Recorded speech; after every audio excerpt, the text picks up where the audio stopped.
En les couloirs du temps, certaines histoires d'amour ont traversé les époques. Des passions interdites, des serments murmurés à la lueur des chandelles, des larmes versées, et des cœurs qui n'ont jamais cessé de battre. Bienvenue dans Les larmes et amour. Aujourd'hui, laissez-moi vous raconter une histoire. Une histoire où l'amour et le destin se rencontrent. J'ai besoin d'amour et vous avez besoin d'un abri, dit le fermier en voyant la femme grelotter. Amélie fondait en larmes tandis que la pluie battante fouettait son corps fragile. Elle avait marché des kilomètres sur la route de terre, sans destination précise, fuyant simplement la vie qui l'étouffait à Paris.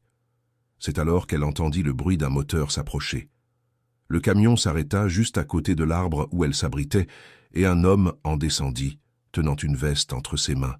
« J'ai besoin d'amour et vous avez besoin d'un abri », dit François Dubois d'une voix ferme, tendant la veste mouillée vers elle. « Je ne peux pas vous laisser ici sous cet orage. » Amélie leva les yeux rougis par les pleurs et vit un homme d'une quarantaine d'années, avec une barbe bien entretenue et un chapeau de cuir qui protégeait son visage de la pluie. Il portait des bretelles sur une chemise en coton et avait les mains calleuses de quelqu'un qui travaillait la terre. « Je ne vous connais pas, » répondit-elle, tremblant de froid. « Et moi non plus, mademoiselle. Mais je sais reconnaître quelqu'un qui a besoin d'aide. Ma ferme est à 5 minutes d'ici. Il y a des vêtements secs, un repas chaud et un toit pour vous abriter de la pluie. » Amélie hésita. Elle s'était enfuie justement pour échapper aux hommes qui voulaient contrôler sa vie, et maintenant un inconnu lui offrait son aide.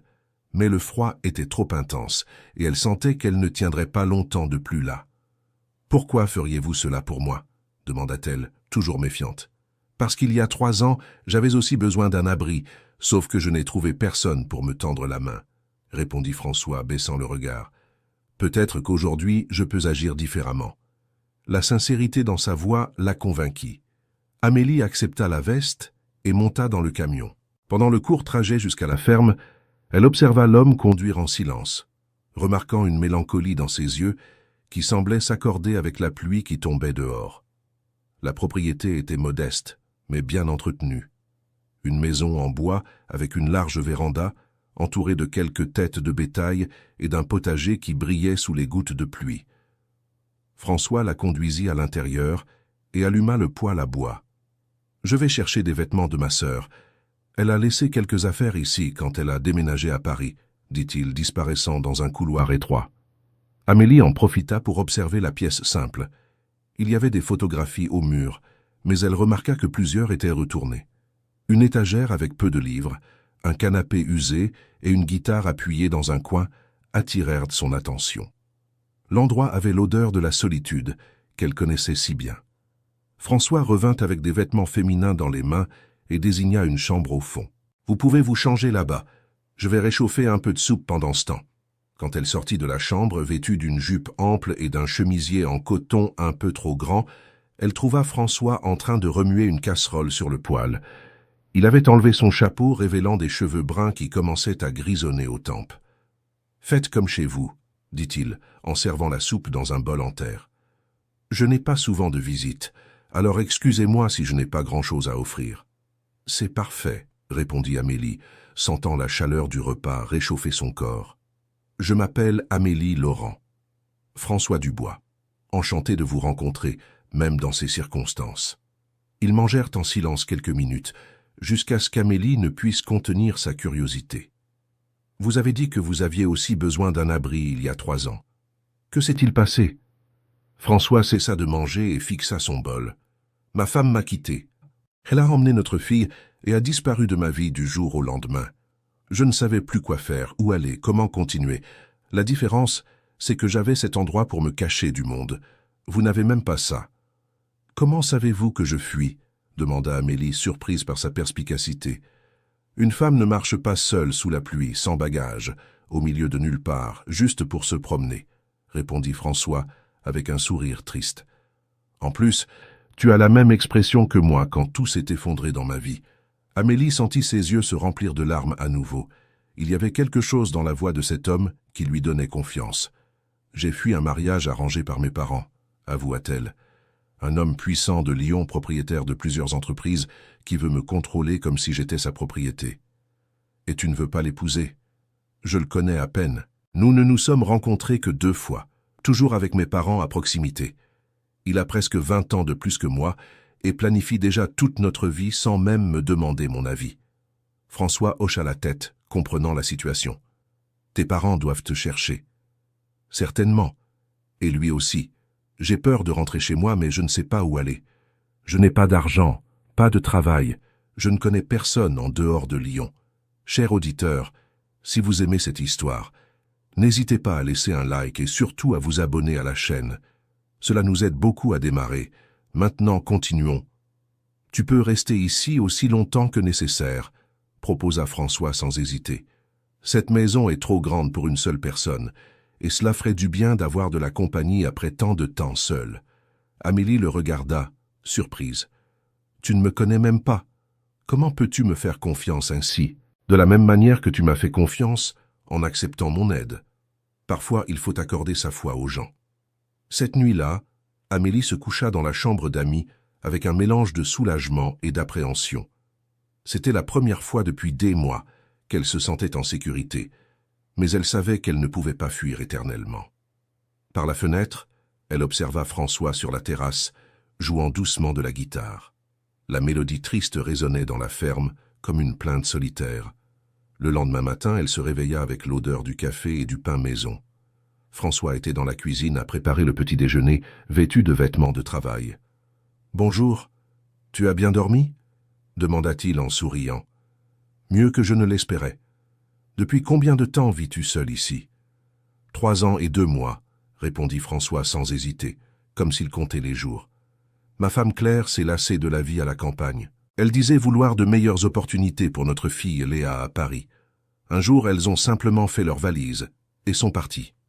Et tu n'as jamais essayé de les retrouver? J'ai essayé au début, mais Claire a été claire.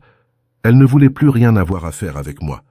Elle disait que j'étais un rêveur sans ambition, que je ne pourrais jamais leur offrir à elle et à Léa la vie qu'elles méritaient. Amélie perçut la douleur dans ses yeux en parlant de sa famille perdue. Je suis désolé, cela doit être très dur. Oui, mais la vie continue, n'est-ce pas? La ferme ne s'entretient pas seule. Les animaux ont besoin de soins, le potager doit être arrosé. Travailler aide à ne pas trop penser. Ils prirent leur petit déjeuner en silence, chacun perdu dans ses pensées. Amélie se sentait coupable d'être là, occupant l'espace de la famille que François avait perdu. « Je dois trouver un travail, » dit-elle soudain. « Je ne peux pas rester ici gratuitement, éternellement. Tu sais faire quelque chose? Je sais coudre, cuisiner, m'occuper du potager. Ma mère m'a tout appris avant de décider que je devais épouser un homme riche. Alors tu peux m'aider ici à la ferme pendant que tu décides de ta vie. Ce n'est pas trop de travail pour une personne seule, mais à 2, c'est plus facile. » La proposition sembla juste à Amélie. Elle passerait ses journées à aider aux tâches de la propriété et ses soirées à discuter avec François sur la terrasse, apprenant davantage sur son histoire et partageant ses propres expériences. C'est lors d'une de ces conversations nocturnes qu'Amélie en apprit plus sur le mariage brisé de François. Claire n'était pas mauvaise personne, raconta-t-il en grattant sa guitare. Elle voulait simplement autre chose de la vie. Elle a grandi en ville, a étudié, avait de grands rêves. Quand nous nous sommes mariés, je pensais qu'elle s'adapterait à la vie à la campagne. J'avais tort. Et votre fille, quel âge a-t-elle? Léa a 15 ans maintenant. C'était une fille très intelligente, elle adorait aider au potager, jouer avec les animaux. Mais quand elle est entrée dans l'adolescence, elle a commencé à s'intéresser à autre chose. Les vêtements à la mode, le téléphone, Internet, des choses qu'elle n'avait pas ici. Vous n'avez pas essayé de moderniser la ferme, installer Internet, ce genre de choses? François rit, mais sans joie. Avec quel argent? La ferme assure le strict nécessaire. Mais il ne reste pas grand-chose pour les luxes. J'ai toujours cru qu'une vie simple était plus heureuse, mais apparemment j'étais le seul à penser ainsi. Amélie commença à comprendre la solitude de cet homme. Il avait été abandonné pour avoir cru en des valeurs que sa famille ne partageait plus. Et vous n'avez jamais pensé à déménager en ville aussi? Tous les jours, François avoua. Mais cette terre appartient à ma famille depuis 3 générations. Mon grand-père a acheté ce bout de terrain avec la sueur de son front. Mon père a agrandi la propriété et m'a appris tout ce que je sais sur l'agriculture. Je ne peux pas simplement abandonner tout cela. Même si cela signifie rester seul pour toujours. François cessa de jouer et regarda Amélie, Jusqu'à votre arrivée ici, je le croyais, mais peut-être que la solitude n'est pas mon destin inévitable. » Les jours se transformèrent en semaines, et Amélie s'adapta à la routine de la ferme. Elle se levait tôt pour aider François à nourrir les animaux, s'occupait du potager le matin, préparait le déjeuner et passait ses après-midi à coudre des vêtements ou à réparer des objets de la maison. Le soir, ils discutaient sur la véranda jusqu'à l'heure du coucher.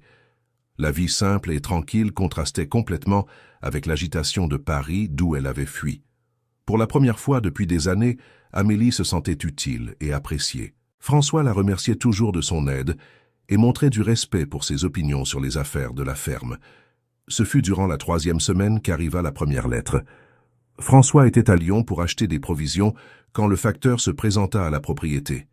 Amélie signa la réception sans soupçonner quoi que ce soit, mais quand elle vit l'expéditeur, son sang se glaça. La lettre était de Philippe Mercier, l'homme avec qui ses parents voulaient la marier. Dans l'enveloppe se trouvait une photo d'elle prise à la ferme, clairement faite de loin avec un appareil puissant. Le message était direct et menaçant. « Amélie, je sais où tu es. Ce jeu d'enfant a assez duré. Reviens à la maison immédiatement ou il y aura des conséquences pour toi et pour celui qui te cache. Philippe. » Quand François revint de Lyon et vit Amélie pleurer dans la cuisine avec la lettre à la main, il comprit immédiatement la gravité de la situation. « Il sait où je suis, » dit-elle entre ses sanglots. « Et il me menace. Il te menace aussi. » François lut la lettre et son expression devint sérieuse. « Comment a-t-il découvert que tu étais ici ? » ?»« Je ne sais pas. Peut-être a-t-il engagé un détective privé. Philippe a beaucoup d'argent et de nombreux contacts. Et que veux-tu faire ?» Amélie le regarda à travers ses larmes. « Je dois partir. Je ne peux pas te mettre en danger à cause de moi. Tu as déjà assez souffert. »« Non, » François dit fermement. « Tu ne vas nulle part. Personne n'a le droit de menacer une personne pour avoir choisi sa propre vie. Tu ne comprends pas. Philippe n'est pas seulement riche, il est puissant. Il a des amis influents. Il peut faire des choses que les gens ordinaires ne peuvent pas. »« Et je ne suis pas ordinaire, » François répondit. « Je suis têtu, et quand je décide de protéger quelqu'un qui m'est cher, je n'abandonne pas facilement. » Ces paroles touchèrent profondément Amélie. Depuis des mois, personne ne montrait vraiment s'intéresser à elle en tant que personne. « Pourquoi ferais-tu cela pour moi ?» demanda-t-elle. « Parce que ces dernières semaines, tu as apporté de la vie dans cette maison. Parce que quand je me réveille le matin, j'ai quelqu'un avec qui parler au petit déjeuner. Parce que quand je rentre du travail, il y a quelqu'un qui m'attend. Parce que ça fait longtemps que je ne me suis pas senti important pour quelqu'un. » Ce soir-là, ils décidèrent qu'Amélie resterait, mais ils prendraient des précautions. François installa de meilleures serrures aux portes et fenêtres, et ils convinrent de signaux d'alerte au cas où un étranger apparaîtrait sur la propriété. 2 jours plus tard, Philippe Mercier se présenta en personne. Amélie étendait du linge sur le fil à lessive lorsqu'elle entendit le bruit de voitures approchant. C'étaient 2 pick-up noirs aux vitres teintées. Elle courut prévenir François qui réparait la clôture du pâturage. « Il est là !» dit-elle essoufflée. François lâcha ses outils et se dirigea vers la maison, trouvant Philippe sur le perron avec 2 hommes en costume. Philippe était exactement comme Amélie l'avait décrit. Un homme d'âge mûr, bien habillé, avec une posture arrogante qui montrait clairement qu'il avait l'habitude d'obtenir tout ce qu'il voulait. « Monsieur François Dubois, je présume, » dit Philippe sans se présenter. « Je viens chercher ma fiancée. »« Amélie n'est la propriété de personne, » répondit François calmement. « Elle est ici de son plein gré. »« De son plein gré ?» Philippe rit avec dédain. « C'est une jeune femme confuse qui ne sait pas ce qu'elle veut de la vie. Ses parents m'ont donné la permission de la ramener. Alors vous devrez lui parler, pas à moi. » Philippe fit un signe et Amélie sortit de la maison, visiblement nerveuse mais déterminée. « Bonjour Philippe, » dit-elle, gardant ses distances. « Amélie, ma chère, cette plaisanterie a assez duré. Tes parents sont très inquiets. Rentrons à la maison pour régler cette situation comme des adultes civilisés. »« Je ne viens pas avec toi, » répondit-elle fermement. « J'ai déjà dit que je ne voulais pas me marier. Tu n'as pas le choix. Nous avons déjà investi beaucoup d'argent dans les préparatifs du mariage. Mes associés attendent de rencontrer mon épouse. Je ne vais pas être embarrassé à cause des caprices d'une enfant. »« Elle a dit qu'elle ne viendrait pas, » intervint François. « Je pense que vous devriez partir. » Philippe regarda François comme s'il le voyait pour la première fois. « Vous n'avez aucune idée de qui vous parlez, campagnard. Je peux rendre votre vie très difficile si vous continuez à vous mêler de mes affaires. Et vous n'avez aucune idée de l'importance que j'accorde à vos menaces, répliqua François. Philippe sourit froidement et sortit une enveloppe de sa veste. Peut-être changerez-vous d'avis en sachant que je viens d'acheter l'hypothèque de cette propriété. Techniquement, vous me devez maintenant 3 mois de retard. François pâlit. Il était effectivement en retard dans ses paiements hypothécaires, mais il ignorait que la dette avait été vendue. C'est du chantage, dit Amélie, indignée. C'est des affaires, corrigea Philippe. Amélie revient avec moi, j'efface la dette et vous pouvez continuer à vivre ici heureux pour toujours. Elle reste, j'exécute l'hypothèque et vous vous retrouvez tous les deux sans logis. Le silence s'étira pendant de longues secondes. Amélie savait que François n'était pas en mesure de payer la dette et se sentit responsable de l'avoir mis dans cette situation. « D'accord, dit-elle finalement. Je viens avec toi. »« Non, protesta François. Nous trouverons une autre solution. »« Il n'y a pas d'autre solution, répondit Amélie, se dirigeant déjà vers les voitures de Philippe. « Merci pour tout ce que tu as fait pour moi. Je n'oublierai jamais. »« Amélie, ne fais pas ça. C'est mieux ainsi, dit-elle sans se retourner. » François resta sur le perron à regarder Amélie monter dans le pick-up et disparaître sur la route de terre. La ferme retrouva son silence habituel, mais semblait maintenant encore plus vide qu'avant. Pendant les 3 jours suivants, François parvint à peine à travailler. Il errait dans la propriété en se souvenant d'Amélie à chaque coin. Le potager qu'elle soignait avec tant d'affection, la cuisine où elle préparait les repas, le fil à lessive où elle avait étendu du linge pour la dernière fois.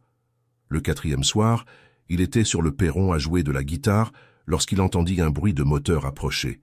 Il pensa que c'était Philippe revenant pour l'humilier un peu plus, mais c'était une voiture différente, plus petite, plus ancienne. Une femme descendit du véhicule et se dirigea vers la véranda. François eut besoin de quelques secondes pour reconnaître qui c'était. « Claire ?» dit-il incrédule. Son ex-femme était là, debout devant la maison, où ils avaient vécu ensemble pendant 12 ans. « Salut François, je peux te parler ?» Elle avait changé, plus mince, les cheveux plus courts, vêtue de vêtements simples qui contrastaient avec l'élégance qu'elle avait toujours privilégiée. « Bien sûr. Tu veux entrer ? Je préfère rester ici si ça ne te dérange pas. » Ils s'assirent sur les chaises de la véranda, gardant une distance respectueuse. « Comment m'as-tu trouvé ?» demanda François. « Je n'ai jamais perdu ton adresse, François. Ça a toujours été ma maison à moi aussi.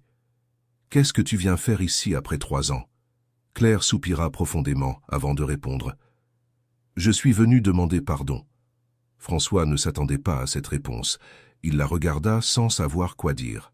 « Pardon pourquoi ? » Pour avoir été lâche, pour avoir fui au lieu de parler, pour avoir emmené Léa sans te donner la chance de lui dire au revoir comme il faut. Et qu'est-ce qui a changé ? La vie à Paris n'a pas été ce à quoi je m'attendais. J'ai obtenu l'emploi que je voulais, Léa a étudié dans de meilleures écoles, nous avons eu accès à tout ce dont nous pensions avoir besoin. Mais nous n'avons jamais été heureuses là-bas. François continua en silence, la laissant parler. Léa demande de tes nouvelles tous les jours. Elle regrette cette maison, les animaux, la tranquillité d'ici. Et moi, je regrette d'avoir eu une vraie famille. Et pourquoi es-tu revenu justement maintenant ? Parce que j'ai su par hasard que tu aidais une jeune femme qui avait fui un mariage forcé. Une de tes voisines de Lyon m'a raconté l'histoire. Elle a dit que tu étais prêt à perdre la ferme pour protéger une inconnue. François comprit que Claire était au courant pour Amélie et Philippe. Et qu'est-ce que cela a à voir avec ta présence ici ? Cela m'a fait réaliser que tu n'as pas changé du tout. Tu restes l'homme généreux et protecteur que j'ai connu. Et cela m'a rappelé pourquoi je suis tombée amoureuse de toi au début. Claire, cela fait 3 ans. Beaucoup de choses se sont passées pendant ce temps. Je sais. Et je sais que c'est peut-être trop tard pour réparer ce que j'ai brisé. Mais je devais essayer. François observa la femme avec qui il avait été marié si longtemps. Il y avait une sincérité dans ces mots qu'il n'avait pas vue depuis des années. « Où est Léa ?»« Chez ma sœur à Lyon. Elle ne sait pas que je suis venu d'ici. Je ne voulais pas lui donner de faux espoirs, au cas où tu ne voudrais pas nous accueillir à nouveau. Et si je disais que je vous veux de retour, que se passerait-il ? Nous reviendrions dès aujourd'hui, répondit Claire sans hésiter. J'ai déjà démissionné de mon emploi. Léa peut terminer ses études à l'école de la ville proche d'ici. Nous sommes prêtes à recommencer, si tu l'es aussi. François pensa à l'ironie de la situation. Au moment où il avait perdu Amélie, sa famille d'origine voulait revenir. « Je dois réfléchir à cela, dit-il. C'est beaucoup d'un coup. Je comprends. Je resterai à Lyon quelques jours. Si tu décides que tu veux en parler davantage, tu peux me contacter. » Claire se leva pour partir, mais s'arrêta avant d'arriver à la voiture. « François, cette jeune femme, tu l'aimes ?» Il mit du temps à répondre. « Je crois que oui. Alors tu devrais te battre pour elle. Ne commets pas la même erreur que moi d'abandonner facilement ceux qu'on aime. Cher auditeur, si vous aimez l'histoire, n'hésitez pas à laisser un like et surtout à vous abonner à la chaîne. Cela nous aide beaucoup, nous qui débutons. Maintenant, continuons. » Après le départ de Claire, François resta sur la véranda jusqu'à l'aube, pensant à tout ce qui s'était passé. Son ex-femme offrait la possibilité de reconstruire la famille qu'il avait tant désiré retrouver. Mais Amélie avait éveillé en lui des sentiments qu'il pensait ne plus ressentir pour personne. Le lendemain matin, il prit une décision. Avant de décider pour Claire et Léa, il devait savoir s'il y avait encore de l'espoir pour lui et Amélie. François se prépara, enfila ses plus beaux vêtements et se rendit en voiture à Lyon, où Philippe habitait. Il n'avait pas de plan précis, seulement la détermination de voir Amélie et de savoir comment elle allait. Le manoir de Philippe se trouvait dans le quartier le plus huppé de la ville. François se gara de l'autre côté de la rue et observa les allées et venues. Il y avait plusieurs voitures de luxe dans le garage et des hommes en costume qui surveillaient les portails. Il était sur le point de renoncer quand il aperçut Amélie à la fenêtre du 2e étage. Elle semblait triste, regardant le jardin comme si elle était prisonnière. François prit son téléphone et appela le numéro qu'elle avait laissé noter à la ferme. « Allô ?» Amélie répondit doucement. « C'est moi, François. Tu vas bien ?»« François, comment as-tu eu mon numéro ? Tu l'as noté dans l'agenda de la cuisine, tu te souviens ? Je suis là, devant la maison. Je peux te voir à la fenêtre. » Amélie regarda vers la rue et fit un discret signe de la main. « Tu ne devrais pas être ici. C'est dangereux. Je suis venu te chercher. » « C'est impossible, François. Philippe ne me laisse jamais sortir seul. Il y a toujours quelqu'un pour me surveiller.